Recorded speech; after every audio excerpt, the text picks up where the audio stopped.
Hello dear students, स्वागत है आप लोगों का आज के फिर से वीडियो में।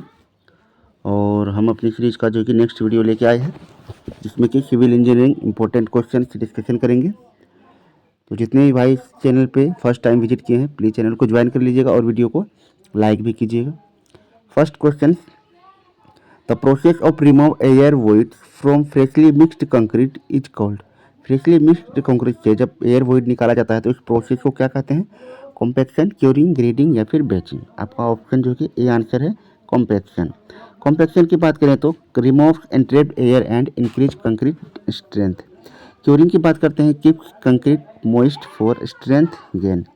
ग्रेडिंग की बात करते हैं, refer to the size distribution of aggregates. Batching की बात करते हैं, मेजरिंग इंग्रेडिएंट्स बाय वेट और volume. Next question, which of the following has the highest rate of strength gain. Highest rate of strength gain की बात करते हैं, OPC हो गया या फिर आरएचसी हो गया या फिर लोहित सीमेंट या फिर sulphate resisting cement. Option B correct है, rapid hardening cement. Rapid hardening cement gains strength quickly due to higher C3S content. Normal OPC has moderate strength gain. Low heat cement gains strength slowly. Sulfate resisting cement is designed for chemical resistance. Next, in surveying, the difference between foresight and backside gives elevation of points, height of instrument, rise or fall between points या फिर reduced level of points. Option आपका सी correct है, rise और fall between points। बात करते हैं इसकी, तो difference indicates whether ground rise और फॉल्स। एलिवेशन नीड्स से reduced level calculation. Height of instrument की बात करते हैं तो reduced level plus back side, मतलब ये होता है। R L obtained after rise and fall method. चलिए नेक्स्ट बात करते हैं, the minimum water cement ratio for good concrete strength is about. कितना होना चाहिए गुड स्ट्रेंथ के लिए? 0.25, 0.4, 0.6 या 0.75। ऑप्शन बी करेक्ट है, 0.4। Optimum ratio for strength and workability, तो जो है कि ए होता है बी, मतलब too low poor workability, too high weak concrete या फिर very high segregation and bleeding होता है। तो Poisson's ratio for concrete generally ranges between. तो कंक्रीट की पॉइजनस रेशियो की बात करते हैं तो ये जो कि आपका 0.15 से 0.25 के बीच हो गई, 0.2 से 0.25 के बीच है। आंसर डी ऑप्शन है आपका करेक्ट यहाँ पे। टिपिकल रेंज फॉर कंक्रीट बताया आपको, एसएससी जो कि too low for normal concrete materials के लिए पता है। The maximum super elevation for highway in plain terrain as per IRC. IRC के अनुसार जो कि मैक्सिमम यहाँ पे सुपर एलिवेशन की बात करते हैं तो यहाँ पे जो आपका वैल्यू है, ऑप्शन क्या है आपका सी करेक्ट है, 1/20 यानी 5%। आईआरसी 86 रिकमेंड्स ई का वैल्यू जो कि 1/20 या फिर 5%। नेक्स्ट बात करते हैं, which test determines the fineness of cement. De Chatelier test, Vicat apparatus test, Blaine's air permeability test या फिर soundness test. Option C correct है, Blaine's air permeability test. Explain की बात करते हैं, measures specific surface area for fineness. Measures expansion soundness करता है ये। Le Chatelier apparatus measure setting time, ये जो कि वैकेट अपरेटस, और जनरल साउंडनेस प्रॉपर्टी जो कि बताता है। Next, the unit of permeability in Darcy's law is. Darcy's law में यूनिट ऑफ परमेबिलिटी की बात करते हैं तो आपका यहाँ पे क्या आता है, ये मीटर पर सेकेंड, जो कि आपका आंसर बी ऑप्शन करेक्ट है। Common SI unit for hydraulic conductivity, जो कि आपका ऑप्शन बी करेक्ट है। Used in lab test but not SI, क्या आपका ये ऑप्शन ए की बात कर रहा है, क्या है आपका ये सेंटीमीटर पर सेकेंड।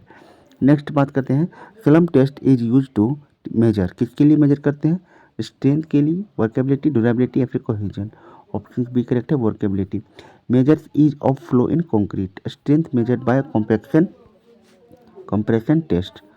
ड्यूरेबिलिटी की बात करते हैं, long term resistance, cohesion is internal bonding होता है। Next, in RCC beams stirrups are provided to resist bending moment, axial load, shear stress या फिर torsional only.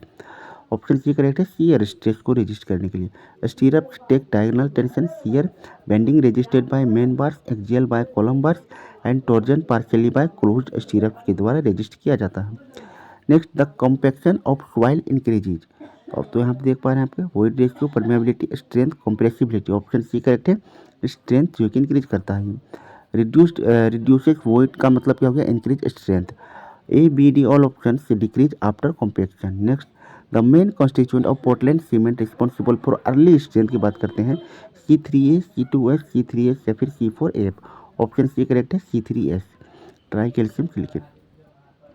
Tricalcium silicate gives early strength, C2H gives later strength, C3A react fast causes flash set, C4AF gives colour minor strength भी ये provide करता है। The bearing capacity of soil increase with decrease in water content, increase in void ratio, decrease in density या फिर increase in degree of saturation.